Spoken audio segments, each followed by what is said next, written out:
Rituel d'Ellison Cooper. Traduit de l'anglais par Cindy Colleen Capen. Lu par Audrey Dulster. Au cours de ses études, Sayer avait observé et pratiqué quantité de procédures médicales, pendant lesquelles elle avait vu son lot d'hémoglobine. Comme toute personne confrontée quotidiennement à des cadavres, elle pouvait tirer un rideau dans son esprit afin de séparer son humanité des horreurs qu'elle s'apprêtait à voir. C'était terrible à dire, mais c'était une démarche nécessaire à sa santé mentale. Elle avait vu ce qui arrivait aux agents dont les rideaux mentaux n'étaient pas aussi solides qu'ils le pensaient. À moins d'être soi-même un psychopathe, il n'y avait pas d'autre moyen de faire ce boulot. Donc, poursuivit Vic en ouvrant son carnet, ça a commencé avec un appel au 911 il y a 12 jours. Une jeune fille désorientée. La communication a rapidement coupé.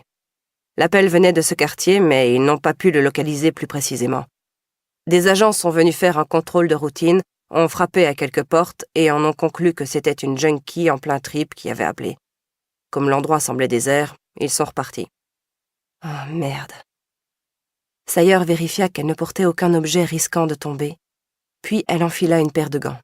« Je sais, » répondit-il, allongeant tellement la seconde syllabe que sa phrase sembla se muer en une lamentation. Donc la police reçoit un appel aujourd'hui au sujet d'une odeur suspecte. Les mêmes flics qui étaient venus la première fois enfoncent la porte. L'odeur vient du sous-sol. En haut des escaliers, le premier flic se prend les pieds dans un fil relié à un fusil. La déflagration atteint le malheureux de plein fouet. Son partenaire a aussi reçu quelques éclats, mais il s'en sortira. L'autre, c'est moins sûr. Son état est jugé critique. Sayer et Vic traversèrent lentement le couloir jusqu'à la cuisine, où s'affairaient 2 techniciens de scène de crime, agenouillés par terre. Elle s'arrêta en haut des marches et baissa les yeux vers le sous-sol. Le fusil qui n'avait pas encore été retiré par les techniciens était braqué sur elle. Des projecteurs éclairaient l'escalier en bois, jetant une longue ombre sur le plancher sanglant de la cuisine. L'odeur de la mort flottait dans l'air, aussi puissante que la créosote. Pourquoi ils nous ont appelés? Avec un de leurs hommes à terre, j'aurais pensé que la police de DC aurait voulu se charger de l'affaire. Tu verras, rien n'a été enlevé pour le moment, même pas le chien, répondit Vic. Le chien? Je sais, c'est dingue. Ils ont trouvé un chiot là-dedans. Un chien? Répéta Sayer, en descendant vers le sous-sol.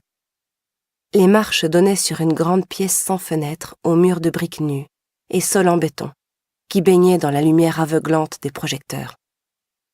À l'autre bout du sous-sol, Joan Warren, la légiste en chef du FBI, se tenait devant une imposante cage en fer suspendue au plafond.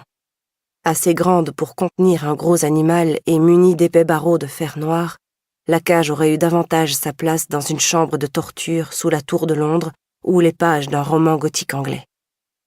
Elle était suspendue à une chaîne noire, tout aussi massive, fixée au plafond par un crochet flambant neuf.